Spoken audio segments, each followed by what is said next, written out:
Shalom. First and foremost, I want to give all praises, honor, and glory to Yahweh, Bahasham, Yahushai, Bahasham, Recha Kodash. Double honors to the elders and the apostles of Great Millstone, and peace and blessings to the elect. And today we're going to go into the book of Judges, the 21st chapter, and continuing from the 20th chapter, as we saw the civil war between the remaining tribes of Israel and the tribe of Benjamin, and the aftermath with a bulk of the Benjamites being slain. Now the men of Israel had sworn in Mizpah, saying, there shall not any of us give his daughter unto Benjamin to wife. So we're not going to give any of our daughters onto them as like in marriage. We're not going to agree to that. And the people came to the house of God and abode there till even before God, and lifted up their voices and wept sore, and said, O Lord God of Israel, why is this come to pass in Israel, that there should be today one tribe lacking in Israel?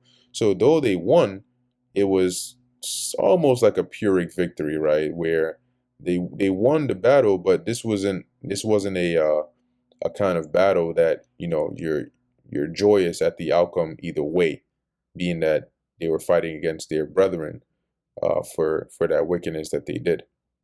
So they cry unto the Lord, you know, asking why did it have to come to this? And basically they were thinking at this point, you know, Benjamin, they're going to die off, right? And that might just be the end of them. And it came to pass on the morrow that the people rose early and built there an altar, and offered burnt offerings and peace offerings. And the children of Israel said, who is there among all the tribes of Israel that came not up with the congregation unto the Lord? For they had made a great oath concerning him that came not up to the Lord to Mizpah, saying, he shall surely be put to death.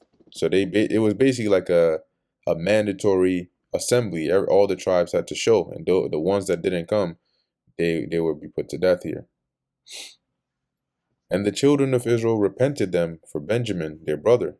So, you know, after this, they eventually felt bad and started to think concerning the tribe of Benjamin, you know, what can they do? And said, there is one tribe cut off from Israel this day.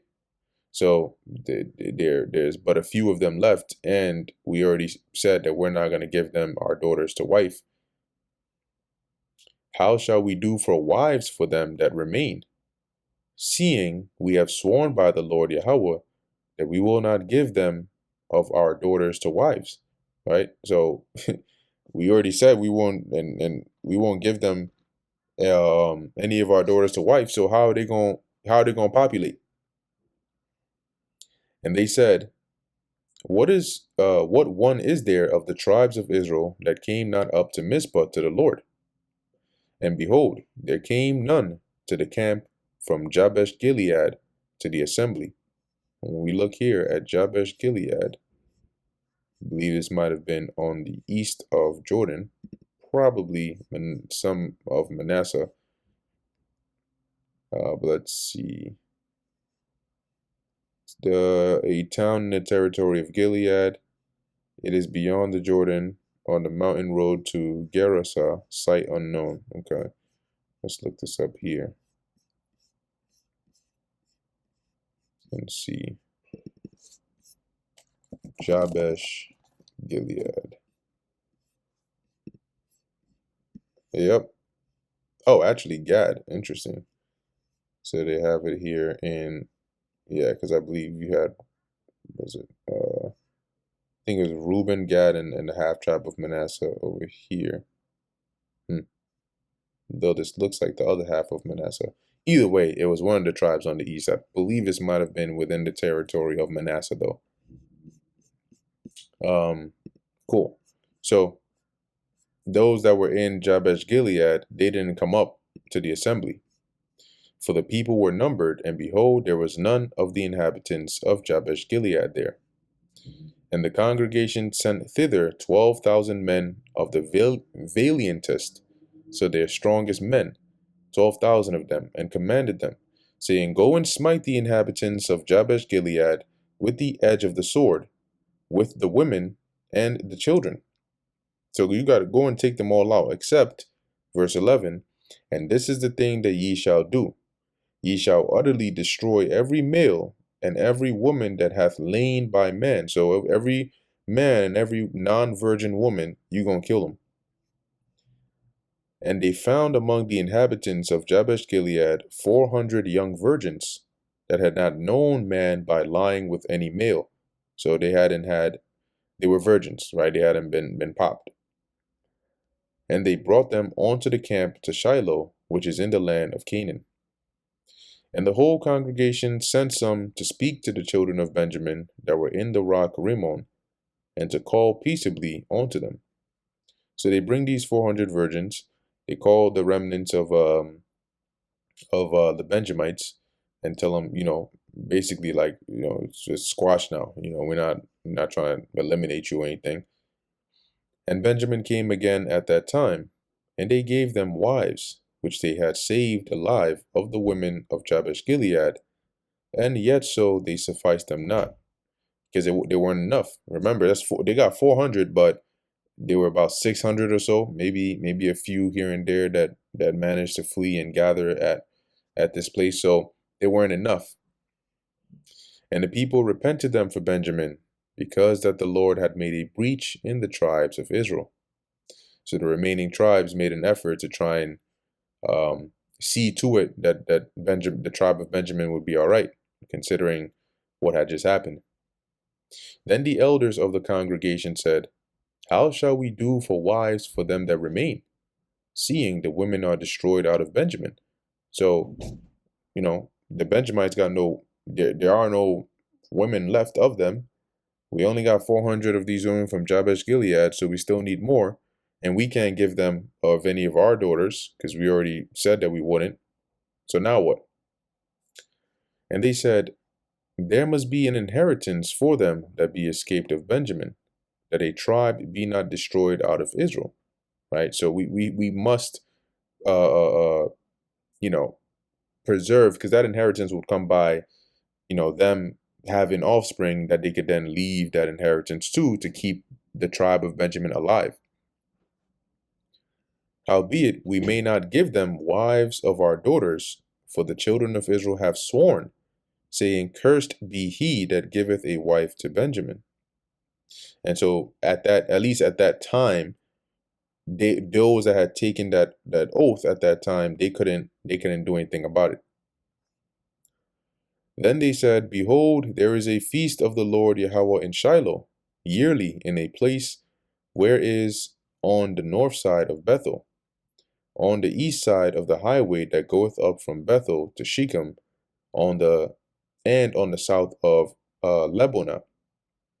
Therefore they commanded the children of Benjamin, saying, go and lie in wait in the vineyards, and see, and behold, if the daughters of Shiloh come out to dance in dances, then come ye out of the vineyards, and catch you every man his wife of the daughters of Shiloh, and go to the land of Benjamin. And this is a very similar story, right? When you read the rape of the Sabine women, I believe that's what it's called. So I think they changed the name to like the capture of the Sabine women in Rome, right?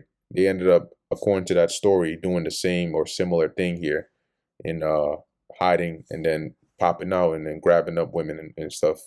But anyway, they tell them, look, go hide in the vineyards, and when you see the daughters come out and they're doing their dances, you pop out the bushes on them, right? And you see one you like, you come out, you grab them, you run. You take them. Let's just say a variation of bride napping here, and you take them back home, and that's yours.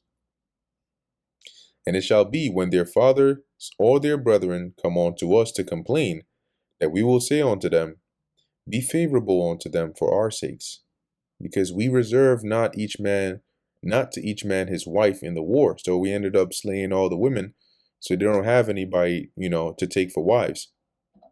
For ye did not give unto them at this time, that ye should be guilty. All right. And let's read this in the NLT. It says, and when the fathers and brothers come to us in protest, we will tell them, please be sympathetic.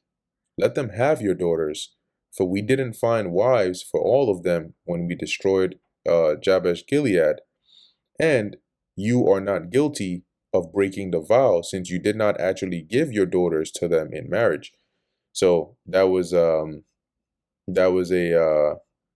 like a roundabout way of around it, right? Because they under the oath they couldn't say that, hey, okay, I'm officially giving you my daughter, but if Benjamin just takes them, that's a different story.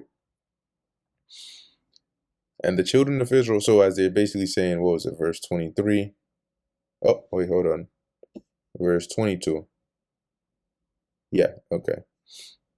And the children of Benjamin did so, verse 23, and took them wives according to their number of them that danced, whom they caught. And they went and returned unto their inheritance, and repaired the cities and dwelt in them. So on the day of, when the festival was going on, they did as they were told, ran up in there, took whoever they could lay their hands on that was nice to them, and then they returned back to the land of Benjamin, fixed up the cities, and they dwelt in there. And the children of Israel departed thence at that time, every man to his tribe and to his family, and they went out from thence every man to his inheritance. So now, having dealt with the matter, they finally returned back to their tribes. In those days there was no king in Israel. Every man did that which was right in his own eyes. And that brings us to the end of the book of Judges, the 21st chapter, and also the book of Judges. So, just about closing out the period of the conquest, right, and the era of the Judges. We'll see from here now, leading as time goes on into later on, where we see the story of Samuel and David and so on and so forth. But with that, I'm going to end it here. Lord willing, that was edifying to the elect. In closing, I want to give all praises, honor, and glory to Yahweh, Bahasham, Yahweh Shai, Bahasham, Recha, Kodash. And until next time, Shalom.